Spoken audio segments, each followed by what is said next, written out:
Always feel young, always feel good. With Loud Youth Radio, FM 90 in the hood. Morning and night, catch the groove. Feel the spark, get in the mood. Always feel young, always feel good. With Loud Youth Radio, FM 90 in the hood. Bring the joy, share the fun. Loud Youth Radio, we're number one. Always feel young, always feel good. With Loud Youth Radio, FM 90 in the hood.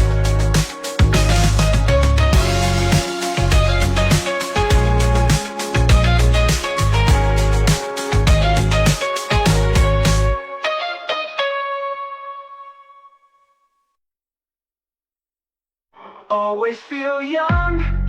always feel good. With Loud Youth Radio, FM 90 in the hood.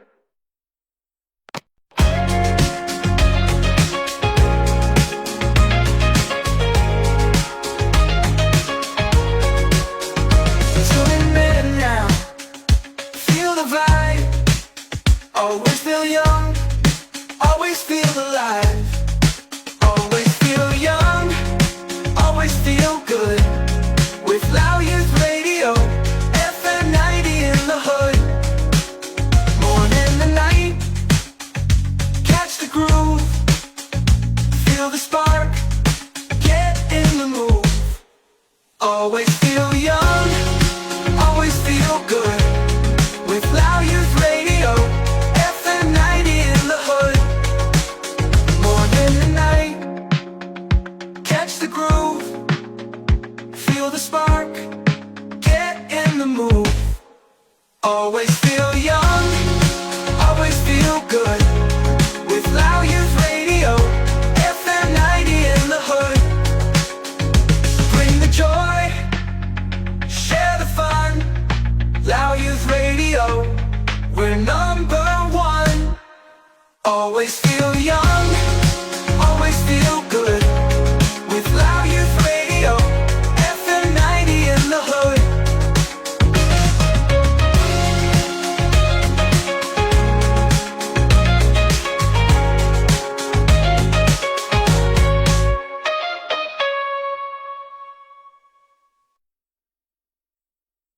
Always feel young, always feel good. With Loud Youth Radio,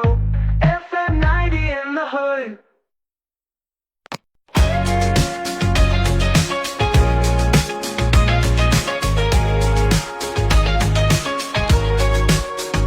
Tune in now, feel the vibe. Always feel young, always feel alive. Always feel young, always feel good. With Loud Youth Radio, FM 90 in the hood. Morning and night, catch the groove. Feel the spark, get in the mood. Always feel young, always feel good. With Loud Youth Radio, FM 90 in the hood. Morning and night, catch the groove. Feel the spark, get in the mood. Always feel young, always feel good. With Loud Youth Radio, FM 90 in the hood. Bring the joy, share the fun. Loud Youth Radio now, feel the vibe. Always feel young, always feel alive. Always feel young, always feel good. With Loud Youth Radio, FM 90 in the hood. Morning and night, catch the groove. Feel the spark, get in the mood. Always feel young, always feel good. With Loud Youth Radio, FM 90 in the hood.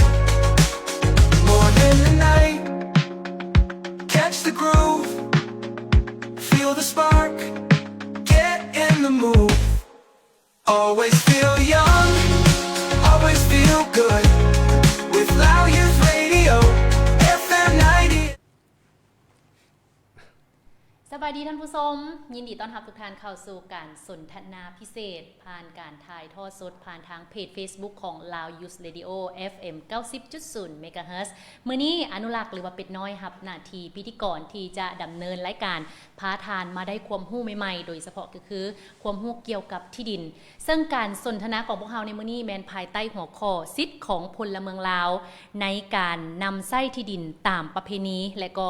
การแก้ไขข้อขัดแย้งเกี่ยวกับที่ดินซึ่งเฮาก็นั่งกับผู้ที่เฮ็ดเวียกวิชาเฉพาะทางด้านนี้จะมาให้ความรู้กับบรรดาทานฉะนั้นหลายคนที่เข้ามาตอนนี้อาจจะเป็นเวลาของอาหารเที่ยงพักผ่อนจากการเฮ็ดเวียกพักเที่ยงสามารถเข้ามาฟังข้อมูลดีๆแบบนี้ได้หรือจะกดแบ่งปันกดแชร์ให้หลายๆคนได้มีคำถามมีข้อข้องใจมีอันใดที่สนใจอยากแลกเปลี่ยนอยากขอความรู้เพิ่มไลฟ์นี้หรือว่าการถ่ายทอดสดอยู่ในตอนนี้จะเป็นประโยชน์หลายสำหรับพวกเฮาโดยทั่วไปก็คือพลเมืองลาวที่มีสิทธิ์ในการนำไส้ที่ดินฉะนั้นตอนนี้เป็นน้อยจะพาทุกคนไปฮู้จักกับแขกทั้งสองท่านที่จะมาร่วมสนทนามาให้ความรู้ในด้านนี้โดยเฉพาะเลยไปทำความรู้จักพร้อมๆกันสบายดีสบายดีทั้งสองท่านสบายดีขอบใจก่อนอื่นหมดที่สละเวลามานั่งสนทนาอยู่ที่นี่ขอบใจเช่นกันที่จะมาแลกเปลี่ยนเนาะเอิ้นว่าพวกเขาจะแลกเปลี่ยนกันในมื้อนี้เกี่ยวกับความรู้เรื่องของพลเมืองลาวเนาะสิทธิ์ของพลเมืองลาวในการนำไส้ที่ดินตามประเพณีและก็การแก้ไขข้อขัดแย้งเกี่ยวกับที่ดินอยากให้ทั้งสองท่านแนะนำตัวเองเกี่ยวกับหน้าที่รับผิดชอบต่อกับท่านผู้ชมทางบ้านเจ้าเสยเลยเจ้าข้าพเจ้าเองก็เป็นสื่อผู้ครองวรรณราชเป็นรับผิดชอบห้องหัวหน้าแผนกคุ้มครองทะเบียนและประเมินราคาที่ดินของกรมคุ้มครองและพัฒนาที่ดินกระทรวงเกษตรกรรมและสิ่งแวดล้อมเจ้าก็ถือว่าสีนำเรียกงานขึ้นทะเบียนออกไว้ตดินเจ้าส่วนทางไอเดโดยกาสบายดีเนาะข้าพเจ้าซื้อซอทอสาวจ้าเป็นผู้จัดการโครงการของสมาคมพัฒนาคนพิการแขวงเสียงขวางเจ้ามาที่แขวงเสียงขวางเลยแม่ไอประจำการอยู่เสียงขวางเลยแม่แล้วถือว่าเป็นโอกาสดีหนาวบ่เสียงขวางโอ้เย็นหลายอากาศกำลังเย็นเนาะกำลังหนาวเลยฉะนั้นมื้อนี้ขอบใจอีกครั้งหนึ่งที่ทั้งสองท่านได้สละเวลาที่จะมาร่วมแบ่งปันหรือว่ามาให้ข้อมูลดีๆฉะนั้นอยากจะขอถามทั้งท่านผู้คงเนาะปัจจุบันมีนโยบายมีกฎหมายหรือว่านิติกรรมใดๆท่านที่รับรู้สิทธิ์นำไส้ที่ดินตามประเพณีของประชาชนในภาคกระทั่งปฏิบัติตัวจริงแล้วก็ได้มีการจัดตั้งปฏิบัติการรับรู้สิทธิ์ของเขาเจ้าคือแนวใดและมีผลสำเร็จคือแนวใดอยากให้เราสู่ฟังเจ้าสนากะขออนุญาตเนาะเกี่ยวกับการรับรู้สิทธิ์นำไส้ที่ดินของประชาชนลาวเฮาในปัจจุบันนี้เนาะก็ถือว่าในเมื่อก่อนแม่นมีกฎหมายว่ารวยที่ดินปี2003หันเนาะแล้วผ่านไปประมาณ10กว่าปีแล้วฮอดปี2019แล้วที่ว่าเพิ่นได้มีการปรับปรุงกฎหมายว่ารวยที่ดินฉบับเลขที่70ลงมาที่21มิถุนายน2019หันเนาะก็ถือว่ารวมมีอยู่ทั้งหมดประมาณมีอยู่188มาตราเนาะก็ถือว่าค่อนข้างละเอียดนั่นแหละเนาะล่ะอยู่ในนั้นเนาะก็ถือว่าได้มีการกำหนดโดยเฉพาะเป็นมาตรา130ของกฎหมายว่ารวยที่ดินก็แม่นก็ถือว่าได้มีการกำหนดชัดแจ้งเนาะเกี่ยวกับการได้สิทธิ์นำไส้ที่ดินของตามประเพณีของประชาชนลาวเนาะแล้วในเป็นบทอีกในการจะตั้งปฏิวัตินี้ภายหลังที่ว่าได้มีการปรับปรุงกฎหมายว่ารวยที่ดินแล้วเนาะนอกนั้นก็ถือว่ามีประมวลกฎหมายแพงเนาะประมวลกฎหมายแพงแล้วต่อมาก็มีบรรดานำรัฐว่ารวยการกำหนดเขตสงวนทางหลวงบ่หรือว่าทางการนำสินะเนาะเกี่ยวกับเขตกำหนดเขตถนนหนทางนั่นแหละความหมายเนาะเจ้านอกนั้นก็ถือว่ามีแจ้งการที่พันเกี่ยวกับสายไฟฟ้าแรงสูงหันเนาะของการกระทรวงพลังงานในบ่แห่ในเมื่อก่อนนั้นเนาะแล้วต่อมาก็ถือว่ามีบรรดานิติกรรมใต้กฎหมายโดยเฉพาะมันเป็นขอตกลงว่ารวยการกำหนดเนื้อในแบบพิมพ์การพิมพ์ใบทะเบียนที่ดินใบตาดินนั้นเนาะอันนี้ทั้งหมดทั้งมวลที่ว่าเป็นกฎหมายและเป็นนิติกรรมใต้กฎหมายเพื่อเป็นบทอีกในการจะตั้งปฏิบัติเพียงงานขึ้นทะเบียนออกใบตาดินนั้นเนาะแล้วต่อมาก็ถือว่ามีบรรดาคำแนะนำโดยเฉพาะมันมีคำแนะนำมารวยการขึ้นทะเบียนออกใบตาดินเลขที่500นั้นเนาะปี2021ที่ได้มีการปรับปรุงเนาะถือว่าก็ได้กำหนดชัดแจ้งขั้นตอนในการจะตั้งปฏิบัติเรียกงานขึ้นทะเบียนออกใบตาดินของเมืองแขนง กสิกรรมในสิ่งแวดล้อมเฮาหั่นเนาะเจ้า เจ้าอ๋อในบัดนี้ในเบื้องของกฎหมายหมายความว่าทางทีทางไอ้ผู้คงเรามาสู่ฟังปัจจุบันนี้เนาะแต่ก็ได้มีการเพิ่มเนื้อในอย่างที่เข้าไปหลายเพิ่มเติมเอาเรื่องสิทธิ์และของพลเมืองลาวในการนำใช้ที่ดินตามประเพณีเนาะซึ่งมีทั้งกฎหมายมีทั้งดำรัสมีทั้งแจ้งการมีนิติกรรมใต้กฎหมายมีคำแนะนำถือว่าเป็นบนอิงที่หลายคนมีสิทธิ์เนาะก็คือพลเมืองนั้นมีสิทธิ์ในระบุอย่างชัดแจ้งเนาะกฎหมายเจ้าและอยากจะขอถามเพิ่มเติมอีกเนาะหรือว่าไอ้มีอย่างอยากให้คำแนะนำเพิ่มเติมโดยเฉพาะเรื่องของการขึ้นทะเบียนออกใบตาดินเชื่อว่าหลายคนที่แบบว่าเขาจะต้องไปเริ่มต้นจากอย่างก่อนจะไปขึ้นทะเบียนต้องเฮ็ดอย่างตอนอันนี้อาจจะเป็นความรู้พื้นฐานให้กับท่านผู้ชมทางบ้านเจ้าเนาะถือว่าปัจจุบันนี้ก็ถือว่าอิงตามกฎหมายปี2019นี้ก็ถือว่าในกำหนดจ่าแจงเนาะถือว่าเกี่ยวกับเวียกงานขึ้นทะเบียนออกใบตาดินนี้แม่นเพิ่นได้มอบหมายมอบความรับผิดชอบให้แก่บรรดาของการเกษตรกรรมในสิ่งแวดล้อมขันเมืองเป็นผู้ดำเนินการในการจัดตั้งปฏิบัติขึ้นกับโครงการเกษตรกรรมเนาะท่านเนาะแม่นเป็นผู้ดำเนินการเนาะก็ถือว่าสมทบกับภาคส่วนที่เกี่ยวข้องนั่นแหละแล้วก็ดำเนินการครบ50วันก็แม่นทั้งหัวหน้าของการเกษตรกรรมในสิ่งแวดล้อมเป็นผู้เซ็นใบตาดินเลยความหมายถือว่าให้ความสะดวกหลายขึ้นกว่าเก่าเนาะฉะนั้นเจ้าแต่ก่อนสิก้าวไปฮอดขั้นตอนนั้นหมายความว่าก่อนอื่นหมดเนาะเรื่องของการเกษตรกรรมในสิ่งแวดล้อมขันเมืองนี่ก็ต้องได้เฮ็ดเวียกประชาสัมพันธ์เนาะก่อนสิเวียกประชาสัมพันธ์ก่อนอื่นหมดก็ต้องแม่นออกแจ้งการผ่านสื่อมวลชนภายในกำหนดเวลา30วันเรียกติดกัน3วันเนาะเพื่อให้เจ้าของสินน้ำใสที่ดินอยู่ในเขตดังกล่าวหรือว่าอยู่เขตบนอื่นๆรับทราบว่ากระบวนการขึ้นทะเบียนออกใบตาดินของเพิ่นจะได้เริ่มดำเนินการจัดตั้งปฏิบัติแล้วเนาะแล้วขั้นตอนต่อไปแล้วก็จังวางเป้าหมายเวียกขึ้นทะเบียนออกใบตาดินเนาะจัดเป็นบ้านเป้าหมายหั่นแหละเนาะเป็นบ้านเป้าหมายสิเอาจากบ้านสิลงบ้านใดมื้อใดเวลาใดก็แม่นนัดเชิญภาคส่วนเกี่ยวข้องเพื่อไปเฮ็ดเวียกเคยห้องว่าเฮ็ดเวียกประชาสัมพันธ์เวียกประชาสัมพันธ์ใหญ่เนาะก็ถือว่าประชาสัมพันธ์รวมบ้านนั่นแหละเนาะสิประกอบมีห้องการมีเจ้าเมืองหรือห้องเจ้าเมืองผู้ชี้นำนั่นแหละลงไปเป็นประธานกองประชุมความหมายเนาะแล้วก็มีแผนกกสิกรรมและสิ่งแวดล้อมเนาะมีห้องการกสิกรรมและสิ่งแวดล้อมขันเมืองแล้วก็บรรดาสหพันธ์แม่ยิ่งแนวราสังสาสาวนุ่มแม่ยิ่งอย่างต่างๆนั่นแหละเนาะเข้าร่วมทุกภาคส่วนที่เกี่ยวข้องนั่นแหละเพื่อมาเฮ็ดเวียกประชาสัมพันธ์ว่าในขณะนี้ถือว่าเมืองของพวกเฮาเนี่ยสิเริ่มดำเนินจัดตั้งปฏิบัติสำรวจบ่แท้ขึ้นทะเบียนออกใบตาดินอยู่ในขอบเขตบ้านดังกล่าวเพื่อให้เพิ่นรับทราบเนาะเจ้าหลังจากนั้นก็หลังจากเฮ็ดเวียกประชาสัมพันธ์ใหญ่แล้วก็จังแม่นกล่าวเข้าไปถึงเฮ็ดเวียกประชาสัมพันธ์ย่อยเนาะเฮ็ดเป็นเฉพาะกับครอบครัวบ่หรือว่าวิชาการนั่นแหละความหมายเนาะเพื่อให้มีความพร้อมความเข้าใจเนาะโดยเฉพาะแม่นในที่นี้ก็แม่นสำคัญถือสำคัญหลายก็แม่นเกี่ยวกับแม่ยิ่งเนาะเพื่อรักษาสิทธิ์ให้เพิ่นได้มาถือว่าบ่โน่นต้องได้เฮ็ดเวียกประชาสัมพันธ์หรือว่าย่อยกับแม่ยิ่งนั่นแหละเพื่อให้เพิ่นเข้าใจรับทราบว่าอันใดเป็นสินสมสางอันใดเป็นทรัพย์เดิมเนาะก็เพื่อบ่ให้เพิ่นเสียสิทธิ์ก็ต้องให้เพิ่นได้มาเฮ็ดเวียกร่วมกับเบื้องคณะวิชาการเท่านั้นเนาะเจ้านอกจากลุล่วงให้เพิ่นเข้าใจทั้งความระเบียบกฎหมายเข้าใจต่อระเบียบกฎหมายแล้วก็จังคอยนัดหมายว่าสิลงไปเป็นหน้ากระดานหมายก็ว่ามื้อนี้สิเอาหน่วยใดเนาะสิลงไปมื้อใดเวลาใดแล้วในนั้นให้เพิ่นมีความพร้อมกะเกียมความพร้อมโดยเฉพาะแม่นเอกสารเกี่ยวกับคนเนาะเกี่ยวกับคนสิมีหยังมีใบอย่างยื่นที่อยู่บอกก็ปีสมุนครัวบอกหยังต่างๆนั้นมีเอกสารเกี่ยวกับที่ดินก็แม่นมีใบแจ้งเสียอากรที่ดินเนาะแล้วก็มีเอกสารที่เกี่ยวของเป็นต้นก็แม่นเอกสารการไหลมาของสินน้ำใสที่ดินหันเนาะหมายว่าอาจจะแม่นไหลมาจากการสืบทอดมูลมรดกบ่หรือว่าไหลมาจากการซื้อขายบ่หรือไหลมาจากการมอบสิทธิ์น้ำใสที่ดินจากพ่อแม่บ่ก็ได้อื่นๆนั่นแหละเนาะเจ้าเอกสารที่เกี่ยวข้องเจ้าต้องได้มาแจ้งมาเกี่ยมให้แก่พนักงานเฮาเพื่อเริ่มดำเนินการจัดตั้งปฏิบัติอย่างนั้นดังกล่าวนั้นเจ้าก็ดังที่ทางไอ้ผู้คงได้แจ้งมาในตอนที่ผ่านมาพวกเขาก็ได้เว้าเรื่องของสิทธิ์ของแม่หญิงที่เข้ามามีบทบาทเรื่องของการนำใช้ที่ดินคือทางนายกว่าบางครั้งดินตอนนั้นอาจจะซื้อน้ำกัน อาจจะใส่ชื่อผัวหรือเมียแต่ว่าเวลาตอนที่เฮาจะมาเว้าเรื่องสิทธิ์เนาะก็ต้องได้สิทธิ์เท่าเทียมกันหรือว่าบ่ให้เสียผลประโยชน์เนาะท่านเนาะ เจ้าแม่น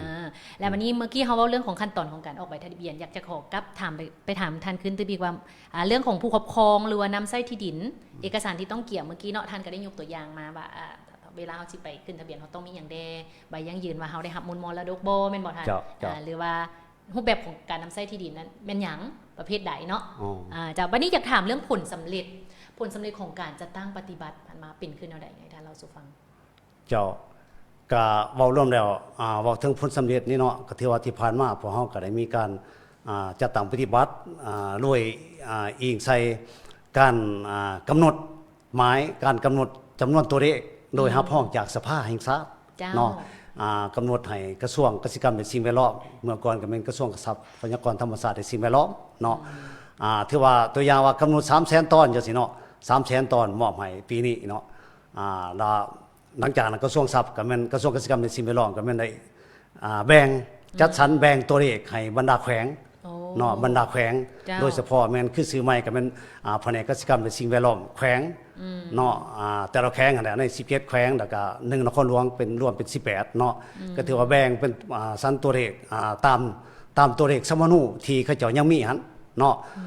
ตัวเลขก็จะบ่เสมอกันเนาะมีแขวงหน่อยมีแขวงหลายอิงตามความเหมาะสมแล้วก็ความเป็นจริงนั่นแหละเนาะหลังจากมอบให้แล้วก็แต่ละแขวงแผนกเกษตรกรรมและสิ่งแวดล้อมแต่ละแขวงก็แม่นจะแบ่งปันอีกแบ่งปันตัวเลขขึ้นทะเบียนออกไปติดให้แก่บรรดาของการเกษตรกรรมและสิ่งแวดล้อมขันเมืองของตนของแต่ละเมืองอีกแม่นเนาะหลังจากแต่ละเมืองได้รับตัวเลขหลักหมายว่าแม่นวางแผนเนาะเพื่อไปดำเนินการสิเอาจักบ้านเนาะบ้านใดที่ว่ามีตัวเลขสมมุติที่ดินหลายเขาเจ้าก็วางแผนไปก็ถือว่าจะนัดหมายไปขึ้นทะเบียนออกไปติดินตามกำหนดเนาะแล้วในที่นี้เนาะก็โดยรวมกับที่ผ่านมาก็ถือว่าคือฮอดปัจจุบันนี่ก็ถือว่าตามตัวเลขขึ้นทะเบียนออกไปติดินของเมืองกระทรวงเกษตรกรรมและสิ่งแวดล้อมของที่เฮาก็ถือว่าได้อยู่ประมาณ2ล้านกว่าตอนแล้วปัจจุบันนี้แม่นเพราะว่ายิ่งใส่เทียบใส่ตัวเลขสมมุติที่ดินแม่น3ล้าน3ล้านกว่าตอนซั่นก็หมายความว่าหลายกว่า 50% เนาะแม่นเจ้าได้ประมาณ70กว่าเปอร์เซ็นต์แล้วเจ้าเนาะแล้วในที่นี้เนาะภาคปฏิบัติตัวจริงก็ถือว่าสะดวกหลายกว่าเมื่อก่อนไวกว่าเมื่อก่อนเพราะเมื่อก่อนแม่นการดำเนินการขึ้นทะเบียนออกไปที่ดินแม่นเฮามอบให้ขันแขวงเป็นผู้จัดตั้งปฏิบัติเนาะแต่ละแขวงน่ะลงไปเฮ็ดมอบให้เมืองเฮ็ดแล้วส่งเอกสารขึ้นมาแผนกทรัพย์แผนกเกษตรกรรมและสิ่งแวดล้อมมันอยากค่อนข้างอยากบ่ทันเวลาอยากศึกษานะเนาะเดี๋ยวนี้ก็ถือว่ามอบให้เมืองจัดตั้งปฏิบัติก็ถือว่าดำเนินการแล้วก็ถือว่าประกอบสำรวจประกอบเอกสารสอบถามสิทธิ์แล้วก็ฮอดขั้นตอนแจ้งการหาผู้ประกาศหาผู้คัดค้าน30วันเนาะรวมเป็น45วันเหลืออีก5วันก็ถือว่าหัวหน้าของการเกษตรกรรมและสิ่งแวดล้อมขันเมืองก็แม่นพิจารณาเส้นใบตะดินเนาะเพราะว่ากำหนดตามกฎหมายหมายว่าการขึ้นทะเบียนออกไปตะดินครั้งทมิตรแม่นกำหนดใช้เวลาเพียง50วันเนาะอันนั้นถือว่าตามการสรุปฮอดปัจจุบันนี้ก็ถือว่าแต่ละเมืองก็สามารถเฮ็ดได้ดีหลายเพราะว่าได้มอบเวียกให้เพิ่นเด้เนาะก็ถือว่าหลังจากเส้นใบตะดินแล้วก็ถือว่าได้มีการจัดตั้งไปมอบใบตะดินเนาะไปมอบใบตะดินให้อยู่ขันบ้านบนบ้านที่ดินตั้งอยู่นั่นแหละเนาะแต่ว่าก่อนนี้เขาต้องได้ไปหน่วยงานที่เกี่ยวข้องแท้ๆบ่สามารถแบบไปขันเมืองหรือว่าห้องการได้แม่นบ่เรื่องใบตะดินเจ้าแม่นอ่ะก็มีก็ส่วนน้อยเนาะก็หมายว่าปัจจุบันนี้ก็ถือว่าคือเฮาออกขึ้นทะเบียนออกไปตะดินเป็นระบบหมายความว่าสำเร็จแล้วหมายความว่าเฮาจะไปแจ้งให้บ้านหมายว่ามื้อนั้นวันที่เท่านั้นพวกเฮาจะลงไปมอบพับใบตะดินให้แก่ประชาชนที่เฮาได้ออกใบแล้วนั่นเนาะแล้วก็ถือมอบจัดพิธีมอบครับอย่างเป็นทางการเนาะแล้วนอกจากนั้นถ้าว่าบ่ได้ไปมอบอยู่คันบ้านก็หมายความว่าจะมอบอยู่คันของการเกษตรกรรมและสิ่งแวดล้อมคันเมืองนั้นจะแม่นเชิญให้เพิ่นมารับเอาอยู่ที่นั้นเจ้าก็ถือว่าผลสำเร็จก็ถือว่าได้ดีพอสมควรเนาะเจ้าถ้าเทียบใช้ปีผ่านมาก็ถือว่าดีขึ้นเป็นบ่ทันเจ้าดีขึ้นหลายตัวเลขไวขึ้นเจ้าดีขึ้นระยะเวลาก็สั้นลงเนาะบรรดาการที่ว่าในการแลนเอกสารเกี่ยวกับสิทธิ์ของเฮาและก็ขั้นตอนของการเข้าถึงหรือว่าการรับก็บ่ได้ยุ่งยากคือเมื่อก่อนแล้วเนาะเทียบวันนี้ถามทางท่านผู้คงตื่มต่ออีกว่า เรื่องของกลไกท่านกลไกในการแก้ไขข้อขัดแย้งเกี่ยวกับที่ดินได้มีการจัดตั้งปฏิบัติขึ้นแนวใดและได้มีบอนอิงหรือว่าอิงใส่กฎหมายระเบียบการใดเด้ เจ้าในทีเนาะเกี่ยวกับการแก้ไขข้อขัดแย้งเกี่ยวกับที่ดินนี่เนาะเว้านำแล้วก็ที่ผ่านมานี่ก็เป็นปัญหาใหญ่ของบ้านเฮาเนาะเป็นหยังจะว่าซั่นเพราะว่าเว้านำแล้วในเมื่อมีข้อขัดแย้งเกี่ยวกับที่ดินเจ้าของสินน้ำใส่ที่ดินยืนไปทุกบอนว่าซั่นเนาะแล้วได้มันบ่จอดกันเฮ็ดให้ยุ่งยากสับสนเนาะแล้วมาปัจจุบันนี้มันอิงใส่การเกี่ยวกับการแก้ไขข้อขัดแย้งเกี่ยวกับที่ดินเนี่ยก็ถือว่าเพิ่นมีลำดับเนาะลำดับว่าด้วยการหน่วยไกลเกลี่ยแก้ไขข้อขัดแย้งคันบ้านเนาะอันนี้มันเป็นฉบับเลขที่626เนาะของที่เพิ่นรัฐบาลเบื้องกระทรวงยุติธรรมเพิ่นนำเสนอให้แก่ทางรัฐบาลเพิ่นเซ็นออกมาได้นำใส่หั่นเนาะแล้วอันที่2มีกฎหมายว่าด้วยที่ดินก็แม่นพวกเฮาได้อิงใส่มาตรา161ของกฎหมายว่าด้วยที่ดินเนาะถือว่าการแก้ไขข้อขัดแย้งเกี่ยวกับที่ดินที่มีลักษณะบริหารนะเนาะหมายความว่าเพิ่นให้ปฏิบัติตามมาตรา161ของกฎหมายว่าด้วยที่ดินนั้นเนาะก็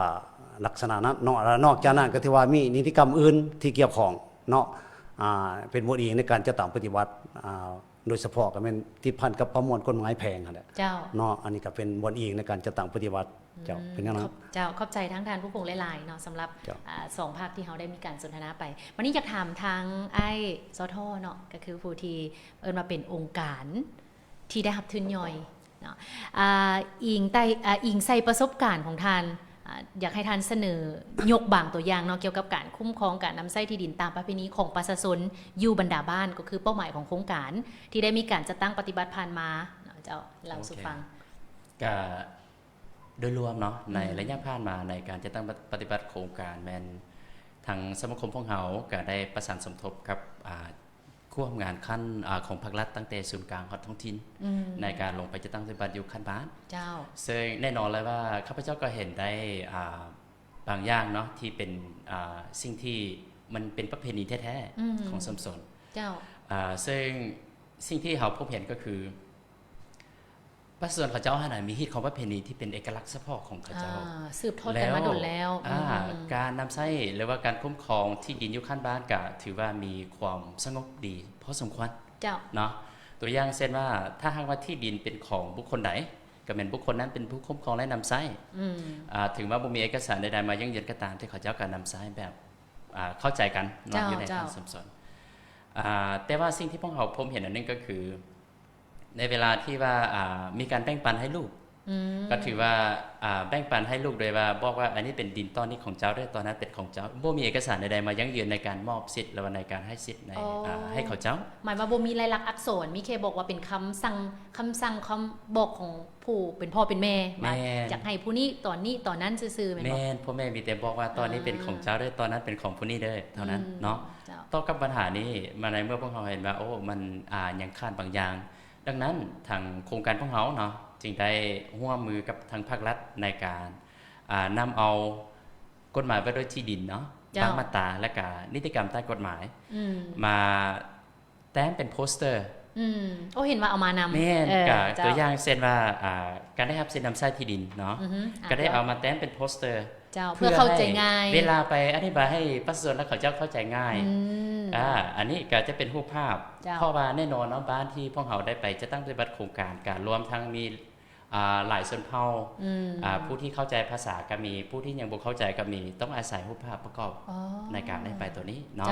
ตัวอย่างเช่นมาตรานี้ก็คือการได้รับสิทธินำใช้ที่ดินของพลเมืองลาวตามกฎหมายมาตรา126เนาะผู้คงเนาะก็ได้ระบุออกมาว่าการพลเมืองลาวรวมทางนิติบุคคลองค์การจะตั้งเนาะก็จะได้รับสิทธิ์การนำใช้ที่ดินบุญพื้นฐานใน1ของ5บุญพื้นฐานนี้จาก1ก็คือการมอบของรัฐ2ก็คือการโอน3แม่นการสืบทอดมูลมรดก4แม่นการได้สิทธิ์นำใช้ที่ดินตามประเพณีแล้วก็5ก็คือการซื้อสิทธิ์นำใช้ที่ดินจัดสรรของรัฐแบบมีกำหนดในนี้แม่นทั้งโครงการพวกเราและทางทีมงานเนาะภาครัฐก็ได้ช่วยกันอธิบายโดยเฉพาะพวกเราก็เองใช้พาราบทบาทของภาครัฐเฮาหลักๆก็คือทาง ศูนย์กลางก็แม่นทางกระทรวงเกษตรกรรมและสิ่งแวดล้อมเนาะทางกรมที่ดิน เจ้า แล้วก็ทางพัน แขวงกับแผนกเกษตรกรรม และสิ่งแวดล้อมแผนกที่ดินแล้วก็มาต่อใส่ขั้นเมืองก็เอาโครงการเกษตรกรรมและสิ่งแวดล้อมเมืองเกี่ยวกับโครงการที่ดินนี้คือกัน แล้วพวกเขาได้เน้นหนักหรือว่าลงลึกในมาตรา130ในเงื่อนไขในบนพื้นฐานที่4นี้การได้สิทธินำใช้ที่ดินตามประเพณีก็เพราะว่าตามที่พวกเขาได้ไปจะตั้งปฏิบัติโครงการก็คือทางไอ้ผู้คงเขาได้ไปนำกันเนาะก็เห็นว่าสมสนที่พวกเขาได้ไปจะตั้งปฏิบัติโครงการเป็นเขตทางการสมรีดังนั้นที่ดินที่เขาจะนำใช้ส่วนหลายก็เป็นดินประเพณีดังนั้น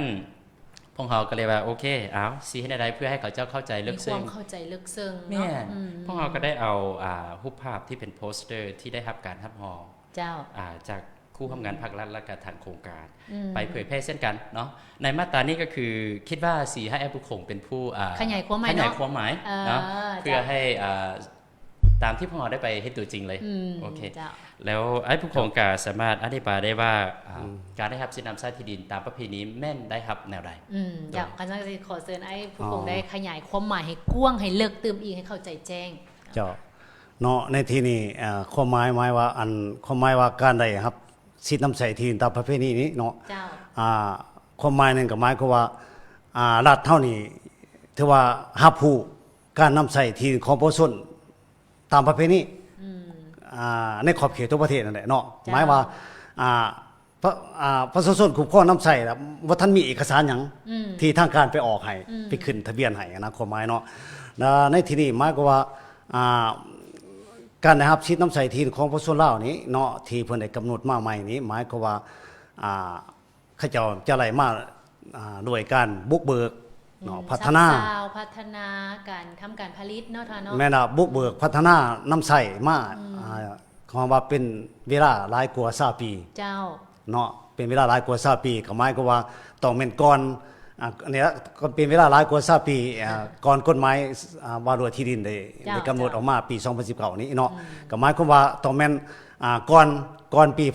1999ทำมาหลายกว่า20ปีเนาะแล้วก็ประชาชนก็ต้องได้ถือว่าได้คุ้มครองนำใช้มาอย่างต่อเนื่องความหมายต่อเนื่องเนาะบ่มีขอขัดแย้งตัวอย่างสินะเนาะแล้วก็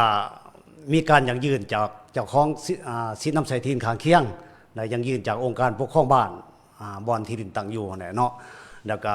ถ้าว่ามีขอขัดแย้งมีการไกล่เกลี่ยแก้ไขแล้วก็เฮาก็ดำเนินการให้เพิ่นเนาะแล้วอันนั้นอยู่จุดนั้นเนาะหมายกว่าอีกอันนึงอันพิเศษหมายกว่าที่ดินตอนดังกล่าวต้องบ่นอนอยู่ในเขตสงวนห่วงห้ามของรัฐเนาะเฮาจึงหาผู้สิทธินำใช้ที่ดินตามประเพณีให้เพิ่นความหมายเนาะเจ้าอยากว่าประมาณนั้นแหละประมาณนี้เพื่อให้เฮาเข้าใจแจ้งว่าถ้าว่าพื้นที่ใดที่ท่านเคยได้ว่ามีได้นำไส้ผ่านมาถึงโบนี้มีเอกสารในเมื่อก่อนเนาะยังยืนก็ตามแต่ว่าขอเพียงแต่ว่าพื้นที่นั้นที่รัฐจะหับฮู้คือบ่ต้องไปในเขตที่เพิ่นเป็นป่าสงวนหรือว่าเป็นสิทธิ์ของรัฐแม่นบ่แม่นเจ้ายกตัวอย่างแม่นหยังแน่เช่นว่ายกตัวอย่างเนาะว่านอนใน3ที่ดิน3ประเภทป่าเจ้า3ประเภทป่าอันนึงอัน2หมายก็ว่าบ่นอนอยู่ในเขตสงวนห่วงห้ามของรัฐก็คือเขตสงวนบางน้ำบ่บางน้ำหรือว่าเขตสงวนของถนนหนทางถนนหนทางเจ้าเป็นลักษณะเนาะหรือว่าห้วยห้องคลองบึงเนาะความหมายก็หมายว่ามันมีระเบียบนี่มีลำดับนี่กำหนดว่าเขตสงวนของแม่น้ำตัวอย่างซ้ายแม่น้ำคลองสิแม่น้ำคลองสิก็ต้องแม่นทุกคนสมใจได้แต่ว่าแต่แค่มตะฟังมาหาหนาดินเพิ่นก็หมายว่า35เมตรเจ้าสินะถือว่าข่อยให้เจ้านำใช้ได้แต่ว่าบ่ขึ้นทะเบียนออกไปตะดินให้ของว่าเขตสงวนเนาะคือหนทางหลวงเนาะทางหลวงก็หมายว่าเพิ่นกำหนดทางสายลัดนี่ก็แม่นจากใจกลางทางก็เบื้องละ5เมตรเนาะของว่าเขตสงวนห่วงห้ามของรัฐถ้าว่าไปขึ้นทะเบียนออกไปหาผู้สิทธิ์อยู่ในเขตสงวนห่วงห้ามของรัฐก็หมายว่าผิดกฎหมายหั่นแหละกระจ่างแจ้งหวังว่าท่านผู้ชมก็คือกันกับอนุรักษ์เองจะได้เข้าใจว่าการสิทธิมันเป็นห่วงห้ามของรัฐคือเฮาก็บ่สามารถที่จะออกให้เป็นเบตาดินเป็นสิทธิ์ของเฮาได้เนาะถามทางไอ้สทตืมอีกว่าจากบทเรียนดังกล่าวในนามโครงการเฮาลงได้เป็นจัดตั้งปฏิบัติอยู่ตามท้องถิ่นที่เป็นประเพณีแท้ๆเนาะบทเรียนดังกล่าวนี่คิดว่ามีสิ่งท้าทายอันใดแน่ในการที่จะรับรู้สิทธิ์นำใช้ที่ดินตามประเพณีของประชาชนมีหยังแม่นหยังก็คิดว่าการยังมีบ บางอย่างที่เป็นเส้นท่าทายต่อกับ เจ้า การเผยแพร่หรือว่าการทำผู้สิทธิ์นำชาติที่ดินตามประเพณีเช่นกัน อืม โดยเฉพาะแมนคือข้าพเจ้าได้เน้นไปเนาะว่ากลุ่มบ้านเป้าหมายที่พวกเราได้ไปจะตั้งปฏิบัติส่วนหลายเป็นเขตชนบทที่สุดเนาะ อืม แล้วก็ห่างไกลโศกลีก็เป็นกลุ่มชนเผ่าอีก เจ้า ดังนั้นความความรู้ทางด้านภาษาก็มีจำกัด เจ้า สำหรับส่วนหนึ่ง ดังนั้นการที่เขาเจ้าจะเข้าใจเนื้อในของเขาลึกซึ้งตามที่กฎหมายได้วางไว้ก็อาจจะบ่สามารถถึง ทั้งหมดอาจจะบ่ได้ทั้งหมด 100%เนาะ เจ้า ก็ต่อจากอันที่สองก็ยังมีเกี่ยวกับเรื่องความเชื่อถืออทางประเพณีของแต่ละบ้านที่เขาเจ้าเชื่อถือว่าผู้ใดเป็นผู้บุกเบิกก่อนถึงว่าจะยุดมาได้จักปีก็ยังเป็นของผู้เก่าอยู่ อันนี้ก็คือเป็นความเชื่อของเขาเจ้าอีกอันนึง เจ้า อันที่สามแน่นอนเนาะมันเว้าถึงเรื่องการจะตั้งปฏิบัติโครงการพวกเขากับพยายามที่สุดหลีกเว้นในการเฮ็ดกิจกรรมอยู่ในช่วงฤดูฝนกับช่วงการทำการผลิตของปศุสัตว์แต่ว่าจังใดก็ตามมันก็ยังถืออยู่ดีเนาะ เจ้า ก็เลยเฮ็ดให้ว่าการที่พวกเขาจะสามารถเอาเนื้อในจิตใจเนื้อในบทเรียนหรือว่าเนื้อในกฎหมายนี้ไปเผยแพร่ให้ประชาชนเข้าใจได้ดีทุกคนก็เป็นสิ่งที่ท้าทายให้พวกเขาเช่นกัน แล้วอันที่ต่อมาก็คือพวกเขาก็ได้พยายามนำไส้ USB โดยที่มีเนื้อในมีคลิปเสียงเป็นวิดีโอแล้วก็ทั้งเป็นคลิปเสียง Audio MP3 ให้แต่ละบ้านได้นำไส้เปิดเป็นวิทยุของบ้าน โอ้ วิทยุกฎหมายของบ้าน เจ้า แต่ว่ามันก็ยังพบปัญหาเช่นว่าบางบ้านเขาเจ้าบ่สามารถเปิดได้ก็เนื่องจากว่าบ้านบ่มีโทรโขงนะ เจ้า เขาเจ้าเฮามีเครื่องเฮามีคลิปให้เขาเจ้าแต่เขาเจ้ายังบ่สามารถ ขาดเครื่องมือที่จะไปนำไส้ ขาดเครื่องมือแล้วอันที่ต่อไปก็คือบ้านที่มีเครื่องมือแล้วก็ตาม แต่ว่ามันพัดหลายปีแล้วเนาะก้าวแล้วก็ยังขัดเคลื่อนด้านเทคนิคอีกแด เจ้า อุปกรณ์บางอย่างที่จะมาช่วยให้สามารถเปิดได้ อันนี้ก็คือต่อกับบางบ้านเนาะแล้วอันนี้เป็นสิ่งท้าทายที่พวกเราคิดว่าได้พบเห็นอยู่ในขั้นสมสด เจ้าหลักๆแล้วคันว่าเขตที่อยู่ไกลๆเด้เพิ่นอาจจะมีภาษาท้องถิ่นของเพิ่นเนาะ เจ้าแม่น ฉะนั้นเวลาเฮาไปเผยแพร่ที่เป็นภาษานี้บางครั้งคือทางไอซ์สทเว้าอาจจะ100%อาจจะได้อยู่ส่วนหนึ่งหรือเฮาต้องมีว่าเป็นลามภาษาของบ้านต้องได้ไปขยายความท่าเพราะว่าเพิ่นผู้นั้นผู้เป็นขัวโตหากบ่เข้าใจลึกซึ้งบางเทื่อการสื่อสารก็อาจจะบ่เต็มเม็ดเต็มหน่วยเนาะท่านเนาะ เจ้า เจ้า แม่ก็คือพวกเราก็พยายามนำใช้ภาษาของชนเผ่า ของชนเผ่า ที่พวกเรามีตัวแทนจากแต่ละบ้านมาฝึกแล้วเนาะมา โอ้ ฝึกบรรดานิติกรรมที่พวกเราจะเอาเผยแพร่ให้แล้ว โดยเฉพาะก็คือหน่วยเกี่ยวกับคันแยงคันบ้าน เจ้า เขาเจ้าก็ได้รับรู้และก็ได้รับการฝึกอบรมไป แต่ว่าเวลาที่ไปเผยแพร่อยู่คันบ้าน เขาเจ้าก็ได้ใช้ภาษาชนเผ่าเองไปเผยแพร่แต่มันก็ยังความเข้าใจลึกซึ้งกันยังต้ ยั อง ง บ่ ได้ ถึงยัง บ่ ทรงโตบ่ได้ถึง แม่น ห้อยส่วนห้อยว่าซั่นเจ้า แม่น แต่ว่าก็เชื่อว่าถ้าเฮาได้มีการปฏิบัติโครงการแบบต่อเนื่องเนาะอาจจะที่ฮู้น้อยอาจจะลึกขึ้นอาจจะคนที่เอิ้นว่าพื้นฐานยังบ่ทันมีอาจจะเข้าใจพื้นฐานคันฉะนั้นอันนี้คำถามของคนซกเองอยากฮู้เนาะอันถามไอ้สทในนามที่ไปจัดตั้งปฏิบัติโครงการ เคยมีบ่ว่าเกิดข้อขัดแย้งมีบ่ที่แบบว่าอันไปคล้ายๆว่าพื้นที่นี้ผู้นี้อาจจะใช้มานำใช้ดนแล้วมีคนอื่นที่เข้ามาใช้นี่มันมีบ่เล็กๆน้อยๆที่เกิดขึ้น ต้องรับสืบสวนตัวจริง เจ้า คันถ้าสิว่าบ่มีกะบ่ได้เนาะ มี แน่ อยู่ นอนว่ามีแต่ว่าเป็นข้อขัดแย้งระหว่างครอบครัวกับครอบครัว อ๋อ ซึ่งบ้านสามารถไกลเกลี่ยได้ โดยแบบปณิประนอม เจ้า แบ่งเจ้าซ้าย1คอยซ้าย1แล้วก็เฮ็ดให้บ้านกับบ่มีปัญหาหรือว่าสมส่วนเขาเจ้าก็พอใจเองก็เพราะว่าเขาเจ้าก็ฮู้ดีว่าผู้ที่เฮ็ดทำอิฐก็แม่นผู้นี้อยู่แล้ว แต่กับผู้ที่เฮ็ดต่อมาก็แม่นผู้นี้ฉะนั้น2คนก็ ตกลงกัน ตกลงกันได้ ในเมื่อพวกเราก็มีนิติกรรมมาเป็นบนเอง แต่ว่าในแง่ของชนที่เขาเจ้ามีความเชื่อถือทางประเพณีว่าจังใดก็ตาม พวกเราก็ได้บุกเบิกแล้วก็อาศัยอยู่นำกัน ในเพราะว่าแต่ก่อนเนาะพวกเราก็ได้อยู่แบบแบ่งปันกันอยู่เจ้าอยู่ใส่ก็ได้ค่อยอยู่ใส่ก็ได้เจ้าเฮ็ดอยู่ใส่ก็ได้ค่อยเฮ็ดอยู่ใส่ก็ได้ ดังนั้นมาฮอดปัจจุบันนี้เขาเจ้าก็เริ่มว่าเฮาเป็นเจ้าของ ดังนั้นการที่จะเฮ็ดให้ทุกคนมีความเข้าใจกันก็จะต้องได้ผ่านการเป็นเบียร์ป้านอมกัน เจ้าสันติวิธี แม่ เจ้าเอาได้เป็นข้อมูลใหม่เพื่ออยากฮู้ว่าอยู่ทางประเพณี อยากขออนุญาตเสริม ได้ นิดนึง ได้ เนาะ ท่านผู้คงมีอย่างเสริม ก็เห็นเป็นเอกภาพนำกับทานสทเนาะต่อปัญหาดังกล่าวนี่ก็ว่ารวมแล้วส่วนใหญ่มันเกิดอยู่เขตชนบท เจ้า เขตชนบททางไกลเสาหลีของแท้เฮาเนาะหมายก็ว่าอันนี้ก็ปฏิเสธบ่ได้ขอคะแนนปีนี้ข่อยมาเฮ็ด แล้วอีป้าอีก3ปีก็ป้าไปทางอื่น เจ้า เนาะ เจ้านี่แหละ มันเกิดมีขอคะแนง โฆ เจ้า ษกอยากฮู้จุดในจุดนี้แหละ แม่นเว้าร่วมแล้วก็คือโครงการที่เฮานะครับโดยเฉพาะทางการเฮาก็ได้ร่วมกับทีมงานโครงการเนาะก็ได้ลงไป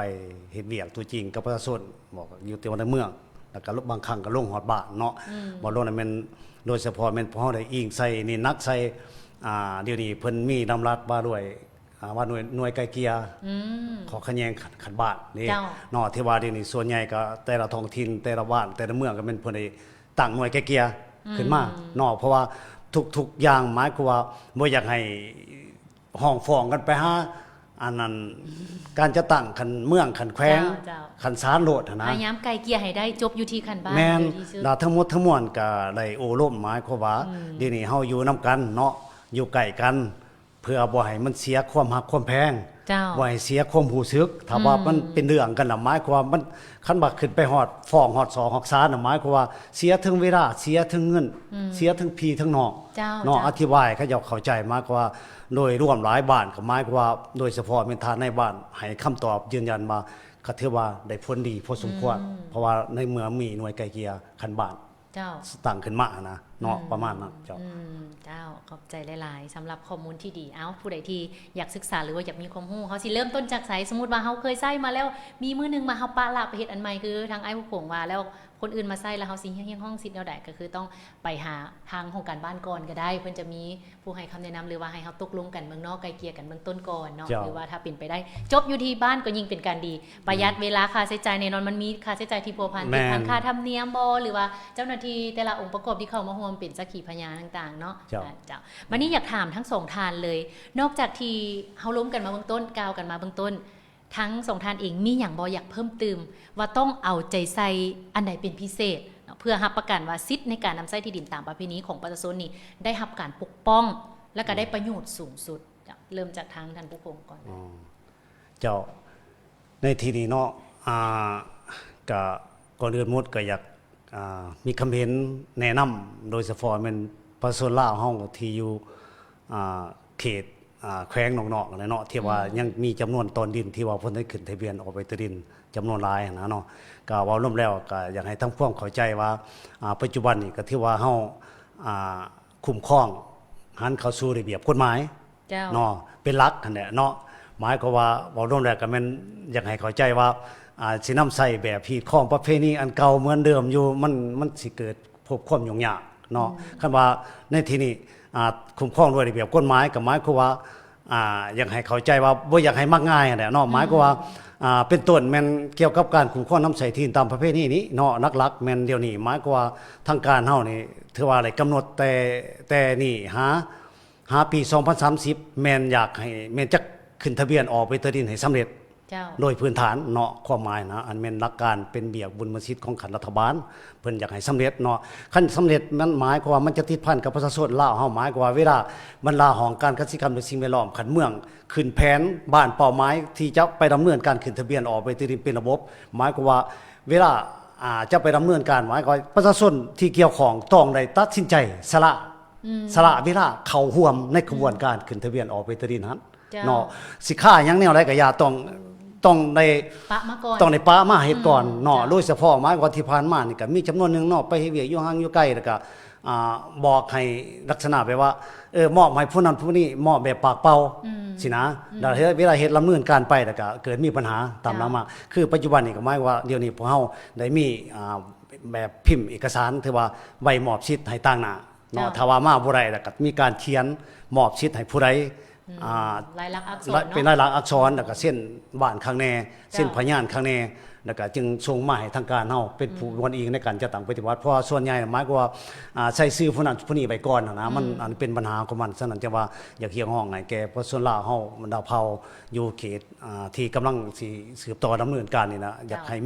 มีส่วนร่วมหลายขึ้นเนาะเอาใจใส่อยู่ในเวลาทีมงานเฮาลงไปทีมงานขึ้นทะเบียนออกไปตะดินเนี่ยเจ้าประมาณนั้น ทางไอ้สทมีอย่าง ต่อกับประเด็นนี้แมนคิดว่าอันหนึงที่พวกเขาคิดว่าควรเอาใจใส่เนาะก็มาติดพันกับเรื่องนิติกรรม ก็คือกฎหมายมาตรา130ที่ติดพันกับประชาชนจำนวนหลายเกี่ยวกับการนำใช้ที่ดินตามประเพณี เจ้า ดังนั้นพนักงานวิชาการที่ลงไปเผยแพร่ยุคันบ้านเองก็ควรได้ ทำความเข้าใจและก็ศึกษาให้ลึกซึ้งเกี่ยวกับมาตรานี้ว่ามาตรานี้ได้ระบุออกมาว่าเจ้าต้องได้บุกเบิกพัฒนาปกปักรักษาและนำซ้ายมาหลายกว่า20 ปีจึงเอิ้นว่าที่ดินประเพณีของเจ้าแต่ว่าหลายๆคนจะติดคำเว้าอยู่20 ปีเนาะแล้วถ้าว่าผู้ไปเผยแพร่โบเน้นนักโบได้ลงลึกในประเด็นนี้20 ปีมาฮอด2025ก็ได้20 ปีถือว่าค่อยก็ได้บ่ถ้าว่าบ่ได้ชี้แจงให้ชาวบ้านละเอียดเขาจะเข้าใจผิดในแง่นี้ก็เพราะว่ามาตราในได้กำหนดมาว่าต้องแม่น20 ปีก่อนกฎหมายฉบับนี้มีผลศักดิ์สิทธิ์ซึ่งกฎหมายฉบับนี้แม่นมีผลศักดิ์สิทธิ์ในปี 2019 เนาะทุกคนเนาะ ฉะนั้นเขาต้องไล่คืน2019 ไป แม่น ฉะนั้นกระจ่างแจ้งว่า2019หา2025แม่นบ่ได้นับเนาะแต่ว่าในปี 2019 เองก็ต้องได้นับเดือนและก็วันอีกไปพร้อมกันเนาะดังนั้นก็เป็นอันนึงที่ว่าผู้เผยแพร่เองก็ควรได้เข้าใจลึกซึ้งและก็เน้นนักให้ประชาชนแท้ๆเพื่อบ่ให้เขาเจ้ามีแนวคิดเวลาตัวอย่างคือทีมงานออกไปแต่ดินเข้าไปหาเขาเจ้านะเขาเจ้าสิบอกว่าอันนี้เป็นดินของค่อยเห็นมาหลายกว่า20 ปีม2025เอาแล้วมันจะเป็นความเข้าใจคลาดเคลื่อนดังนั้นทีมงานผู้จะตั้งปฏิบัติควรได้เข้าใจลึกซึ้งในประเด็นนี้หน่อยผู้คงเนาะแล้วอันที่2ก็คือการที่เขาไปเผยแพร่ให้แก่ส้มสนเขาเจ้าอาจจะคิดว่านี่เป็นเรื่องไกลตัวเขาเจ้าแต่ว่าเขาพยายามยกเอาสิ่งที่เขาเจ้ามีตัวอย่างดินของเขาที่เขาเจ้าอยู่ในปัจจุบันเป็นดินที่ได้มาจากบุญพื้นฐานใดหรือว่ามันตกอยู่ในเงื่อนไขใดอันนี้ก็คือเป็นตัวนึงที่พวกเขาพยายามดึงเขาเจ้ามามีส่วนร่วมและเขาจะเข้าใจนี่ก็คือเป็นสิ่งที่อยากแนะนำก็ถือว่ามีหลายจุดอยู่ท่านผู้ชมที่อยากให้เอาใจใส่ด้วยนี่ ขออนุญาตเสริ เสริ ม มได้เลยเจ้าได้เลยเมื่อกี้นี่มันเฮาเว้าเรื่องการนำใส่ที่ดินตามประเพณีคันว่าหลายกว่า20 ปีแต่แม่นเฮาดำเนินการเฮาผู้สิทธิ์ให้เขาเจ้าความหมายเนาะมื้อนี้ส่วนหลายล่ะซาแม่นเฮาลงไปท้องถิ่นมีไอ้น้องจำนวนนึงหรือว่าประชาชนนั่นแหละจำนวนนึงเนาะก็ว่าจำนวนหลายจำนวนนึงก็บ่ทันเข้าใจเรื่องซึ่งว่าเขาเจ้าก็ถามเนาะว่าในเมื่อว่ามันบ่ฮอด20 ปีหรือว่าน้อยกว่า20 ปีเด้ควรเฮ็ดจังได๋แบบใดออกได้บ่สินะมีสิทธิ์แบบใดแม่นบ่เจ้าแม่นล่ะอันนี้ถ้าเฮาก็ถือว่าได้แนะนำเนาะก็ถือว่าเว้าลงแล้วเพราะเฮาก็ได้กำหนดใส่ไว้อยู่ใน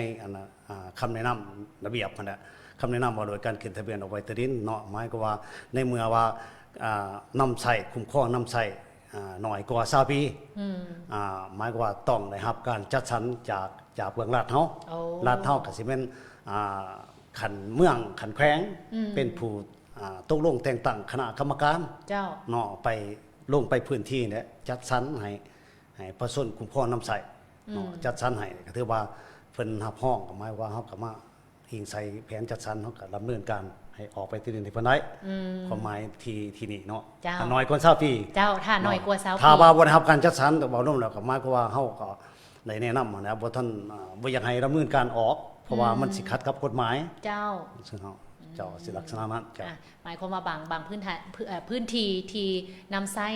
น้อยกว่า20 ปีเนาะประธานฟังน้ำกันอันนี้สรุปคืนของทางท่านโขงเพิ่นแจ้งมาคือแม่นบางเทื่อเพิ่นรัฐจะออกไปจัดสรรขึ้นใหม่ก่อนแล้วบางเทื่อสิทธิ์นั้นอาจจะเป็นของรัฐแต่ว่าเฮาสามารถนำไส้มันบ่ทานมันจะเป็นกรณีแบบนี้บ่โฆษกเข้าใจถูกบ่ในที่นี้เนาะหมายความว่าว่าท่านได้ตีราคาว่ามันจะเป็นที่ดินของรัฐเป็นของบุคคลเพราะว่าเฮาบ่ทันได้ดำเนินการสอบถามสิทธิ์ว่าที่ดินอะไรมาแบบไรแนวไรแล้วมันได้นอนอยู่ในเขตสงวนห่วงห้ามของรัฐบ่แม่นถ้าว่ามันเพิ่นไปจัดสรรให้ว่าโอ้เขตนี้มันนอนอยู่ในเขตสงวนห่วงห้ามฝ่ายนี้มันบ่นอนในเขตสงวนห่วงห้ามบ่ให้คุ้มครองน้ำใช้ได้ก็ถือว่าเฮารับผู้สิทธิ์เพิ่นสินะประมาณนั้นเนาะกระจ่างแจ้งทุกท่านทางไอ้สทมีหยังเพิ่มเติมอีกบ่เสริมได้ก็คิดว่าเห็นดีสำหรับประเด็นนี้เนาะเพื่อให้เข้าใจกงกันเด้อบ่ให้นับว่าอ้าวปีนี้2025 20ปีพอดีได้เฮาควรได้รับสิทธิ์นี้เฮาควรได้นำไส้บ่แม่นเนาะคือนับหลัง2019ไปบรรทัดฐานซึ่งเฮาไปเบิ่งคืนว่า2019เพิ่นออกวันที่เดือนใดเนาะก็จะนับเดือนนับวันซะอีกเนาะให้มันครบจำนวนว่า20 ปีขึ้นหลังเนาะท่านเนาะเจ้าวันนี้เฮาล้มกันเรื่องทั้งคำแนะนำทั้งดำรัสทั้งนิติกรรมทั้งแจ้งการต่างๆถ้าสมมุติว่าประชาชนคนเฮาทั่วไปนี่อยากศึกษาได้ทันจะเข้าไปถึงช่องทางบรรดากฎหมายที่เป็นบนอิงได้ช่องทางไหนตื่มยังไงทางช่องทางได้ให้ข้อมูลกับท่านผู้ชมทางบ้านเพื่อว่าบางคนที่เป็นนักอ่านอยู่แล้วอยากเข้าใจลึกบางเทื่อมาเว้านี่อาจจะเว้าส่วนนึงเนาะ เวลามันน้อยเดี๋ยวเฮาล้มกันอย่างละเอียดบ่ได้เนื้อในกฎหมายฉะนั้นอยากศึกษาให้ละเอียดนี่จะศึกษาผ่านช่องทางใดๆเจ้า เนาะต่อกับบรรดากฎหมายนิติกรรมแต่กฎหมายที่ได้ปรับปรุงหรือว่าสร้างขึ้นมานี้เนาะเจ้าโดยเฉพาะแม่นกระทรวงเกษตรกรรมและสิ่งแวดล้อมเนาะก็หมายก็ว่าเพิ่นจะมีอันนั้นลงทั้งอันเว็บไซต์อหยังของกระทรวงโอ้เนาะเข้าเว็บไซต์ของกระทรวงได้แม่นเพิ่นจะเอาลงอยู่ทั้งของกระทรวงนั้นแล้วนอกนั้นเนาะก็ถือว่าอยู่ขันแข็งก็แม่นให้ประสานพัวพันกับเปลืองแผนกเกษตรกรรมและสิ่งแวดล้อมขันแข็งเนาะคือเดี๋ยวนี้ก็แม่นได้มอบเวียกมอบชิดให้แก่บรรดาของการเกษตรกรรมและสิ่งแวดล้อมขันเมืองเจ้าเนาะเวียกที่ดินก็แม่นให้อยากแนะนำให้ประชาชนไปพัวพันประสานอยู่สมทบกับอยู่เมืองของตนเองนะบ่อนที่ดินตั้งอยู่เนาะจะไกลก่อนว่าซั่นซะเนาะเขาเจ้าจะมีบรรดากฎหมายนิติกรรมแต่กฎหมายที่เกี่ยวของกับเรื่องงานที่ดินเฮาถือว่าให้น้องเฮาค่อนข้างถือว่ามีครบสุดนั่นแหละเนาะเจ้าทางไอ้สทมีหยังเพิ่มเติมอีกเกี่ยวกับช่องทางการเข้าถึงข้อมูลสิขอเพิ่มเติมนิดนึงเนาะก็เห็นดีทางอาจารย์หลายๆเลยก็ได้เนาะมีเวลาซึ่งว่าสิ่งที่ข้าพเจ้าคิดว่าเสื่อมสนเนาะบ่ถึงขั้นบานก่อนที่จะสามารถเข้าถึงได้สิ่งแรกที่สุดก็คือถ้าหากว่ามีโครงการเผยแพร่ข้อมูลเกี่ยวกับเรื่องที่ดินบ่ว่าจะเป็นโครงการใดก็ตามเนาะที่เป็นของภาครัฐแน่นอนว่าโครงการจะไปครับเคียงคู่กับภาครัฐอยู่แล้วประสานควรญาติเวลาอยากให้เขาร่วมแม่นบ่แม่นถึงว่าพวกเฮาก็เข้าใจว่าประสานเขาเจ้าค้าให้ค่าส่วนอยู่ค่าหนาแต่ว่าญาติเวลาประมาณ3ชั่วโมงมารับฟังมันก็ได้ผลประโยชน์ให้แก่เขาเจ้าล่ะอันนี้เป็นสิ่งนึงที่คิดว่ามันมีผลดีหลายให้แก่เขาเจ้าถ้าเขาเจ้ามารับฟังเขาเจ้าจะเข้าใจลึกซึ้งอันที่2ก็คือเขาเจ้าควรได้เข้าร่วมกองประชุมในการวางแผนการปรึกษาหารืออยู่ขั้นบ้านเกี่ยวกับเรื่องที่ดินบ่เพราะว่าแน่นอนเนาะเวลาที่มีการวางแผนการนำใช้ที่ดินอยู่ขั้นบ้านก็จะต้องเฮ็ดให้ไปตามสอดคล้องกับกฎหมายอยู่แล้วอันนี้คือเป็นอีกอันนึงที่เขาเจ้าจะสามารถทำฮู้ได้แต่ว่าอันที่ง่ายกว่านั้นก็คือสมัยนี้เนาะว่าปัจจุบันนี้มันประชาชนทุกคนเกือบว่ามีโทรศัพท์สมาร์ทโฟนเป็นของตัวเองเป็นปัจจัย5ในการดำรงชีวิตแล้วแม่ดังนั้นเขาเจ้าสามารถเอาโทรศัพท์มาแล้วก็ยื่นไป Play Store แล้วไปดาวน์โหลดคำว่าแอปกฎหมายลาวหรือว่าแอปลาวล่อซึ่งกฎหมายที่ดินหรือว่ากฎหมายอื่นก็ได้เอาเข้าในแอปนั้นแล้วเขาจะดาวน์โหลดมาแล้วสามารถนำใช้อยู่ในบ่อนที่บ่มีสัญญาณก็ได้ซึ่งสามารถไปศึกษาเพิ่มเติมอ่านได้ละเอียดอยู่หั่นอันที่ต่อไปก็คืออยู่ในบรรดากระทรวงที่อาจารย์ผู้คงได้เน้นมาตัวอย่างคือกระทรวงเกษตรกรรมและสิ่งแวดล้อมหรือว่าทางสภาแห่งชาติก็มีเว็บไซต์ของเขาเจ้าซึ่งเวลาบรรดาท่านหรือว่าประชาชนเข้าไปในท่านสามารถไปคลิกบอนว่ากฎหมายที่มีผลศักดิ์สิทธิ์แล้วสามารถดาวน์โหลดออกมาอ่านได้เช่นกันแล้วอันที่เฮาทุกคนได้ใช้หลายที่สุดก็คือจดหมายเหตุทางราชการเป็นเว็บไซต์หนึ่งที่รวมมีกฎหมายนิติกรรมใต้กฎหมายเนาะและการดำนัดต่างๆอยู่หั่นหลายซึ่งประชาชนสามารถเข้าไปในจดหมายเหตุทางราชการอยู่ในเว็บไซต์ของ Google แล้วก็ไปดาวน์โหลดออกมาศึกษาได้เนาะอันนั้นก็คือเป็นช่องทางที่สามารถเข้าหาได้ง่าย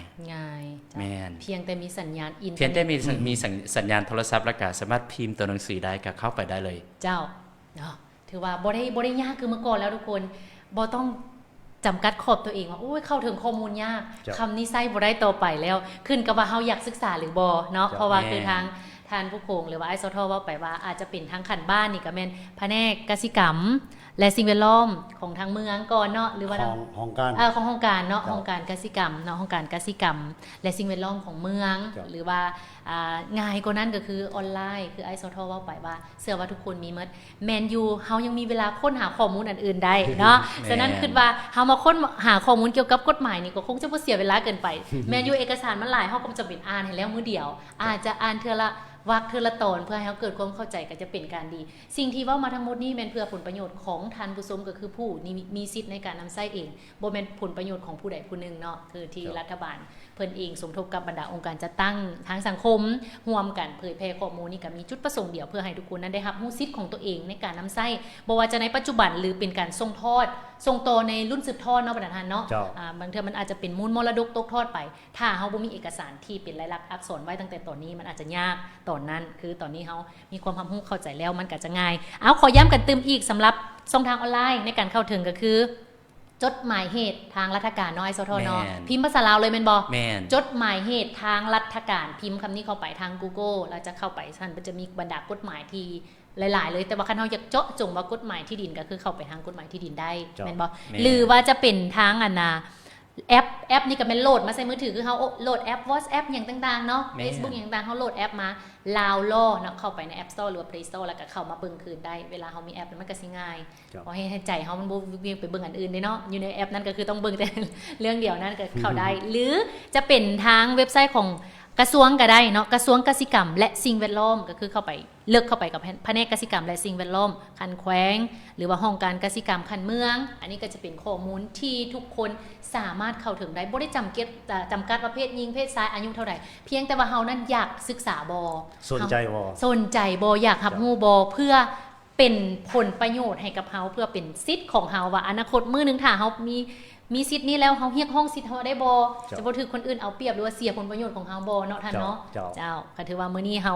สนทนาได้ความรู้หลายกันเลย ก่อนจากกันท่านอยากฝากหยังที่เป็นสั้นๆจากทางไอ้สทกับทางท่านผู้ชมกับท่านผู้ชมทางบ้านอีกบาทนึง เจ้าถือว่าฮอดเวลานี้เนาะปัจจุบันนี้ก็ถือว่าอันนี้ก็เป็นเบียกเด้งด่วนของรัฐบาลก็คือของกระทรวงเกษตรและสิ่งแวดล้อมโดยเฉพาะแม่นเกี่ยวกับเวียกรับผู้สิทธิ์น้ำใสที่ดินในเขตที่ดินป่าไม้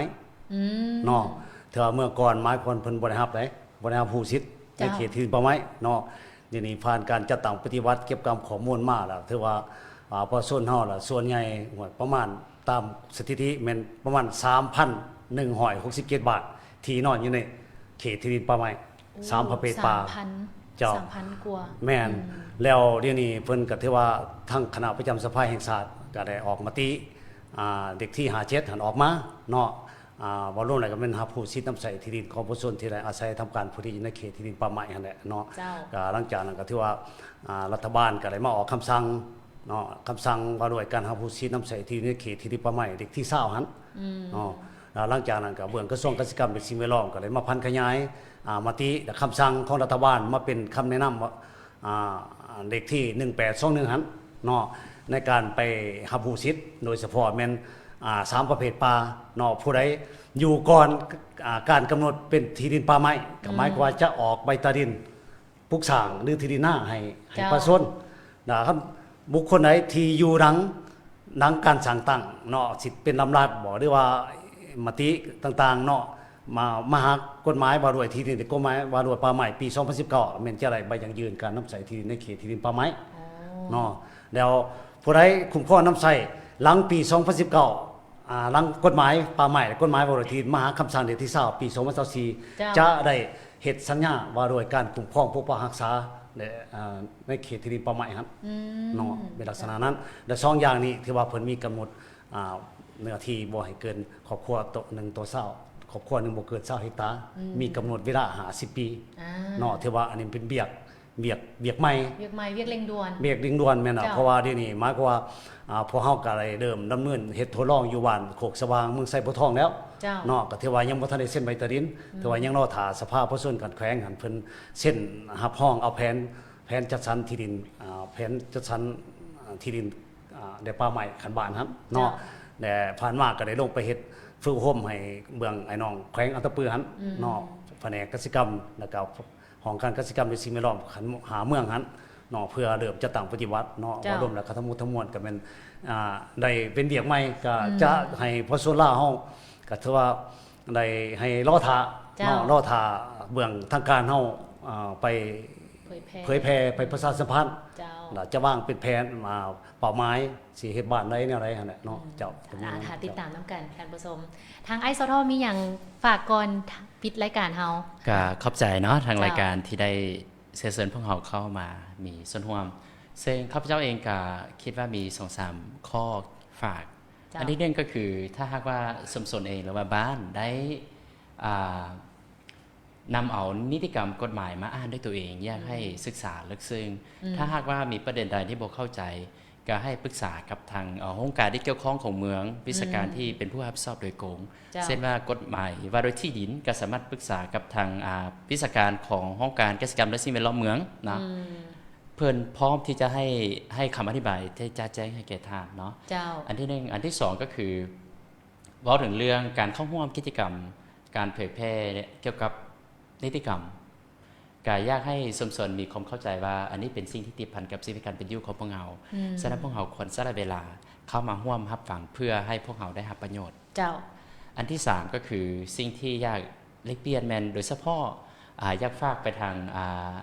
ไอ้น้องสมเผ่าสนเผ่าพวกเราเนาะหรือว่าทางรวมทางแม่หญิงทุกคนเลย เจ้า ว่าเมื่อใดก็ตามที่มีโครงการออกไปตะดิน เข้าไปหาบ้านทานก็ควรให้ทางยิงและสายเข้าร่วมการรับฟังในการออกไปตะดิน เจ้า เพื่อให้ทุกท่านได้รับสิทธิ์ของตัวเองถูกต้องตามกฎหมาย และก็ให้ได้ผลประโยชน์สูงสุดต่อ เจ้า ตัวเอง หรือว่า ด้วย เท่าเทียมกันทั้ง แม่ เพศหญิงและเพศชาย แม่ บางครั้งอาจจะมีว่าโอ้ยเจ้าเป็นผู้หญิงบ่ไปดอกให้หัวหน้าครอบครัวไปหรือผู้หญิงเองบางครั้งก็เจ้ายังคิดว่าโอ้ยเขาเป็นผู้หญิงให้หัวหน้าครอบครัวเขาไปซะเขาบ่รับรู้ก็ได้เนาะอันนี้คือความเสื่อซะเนาะความเสื่อผ่านมาฉะนั้นบ่ว่าหญิงหรือชายเด้อบรรดาทานแม่นมีสิทธิ์เท่าเทียมกัน สามารถรับรู้เข้าถึงข้อมูลได้คือกัน แล้วก็ได้รับผลประโยชน์สูงสุดเท่าเทียมกัน มื้อนี้ถือว่าการสนทนาพวกเราภายใต้หัวข้อสิทธิ์ของพลเมืองลาวในการนำไส้ที่ดินตามประเพณีและการแก้ไขข้อขัดแย้งเกี่ยวกับที่ดินก็ถือว่าได้ข้อมูลใหม่ๆหลายๆอย่างต้องขอขอบใจทั้งสองท่าน ขอบใจ ท่าน หลายๆ ผู้ชมขอบใจท่านสท ขอบใจเช่น ที่ กัน สละเวลามาให้ข้อมูลแกเป็นน้อยและก็ทางท่านผู้ชมทางบ้านขอบใจเป็นพิเศษที่เข้ามาทางFacebook เนาะหวังว่าในตอนต่อไปพวกเขาก็จะได้สนทนาเกี่ยวกับที่ดินตื่มอีก มื้อนี้ถือว่ามาฮอดการสนทนาของพวกเราก็แม่นจบลงแล้วขอบใจทุกท่านอีกครั้งหนึงส่วนว่าตอนต่อไปพวกเราจะล้มกันเกี่ยวกับหยังติดตามได้ผ่านทางเพจ Facebook ของ Lao Youth Radio FM 90.0 MHz มื้อนี้โฆษกพร้อมด้วยแขกสัมภาษณ์2ท่านถือโอกาสนี้ลาไปก่อนสบายดี สบายดี สบายดีขอบใจหลายๆ ขอบใจ ขอบใจสิ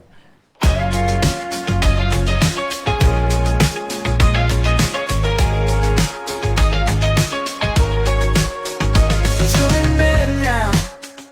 Feel the vibe. Always feel young.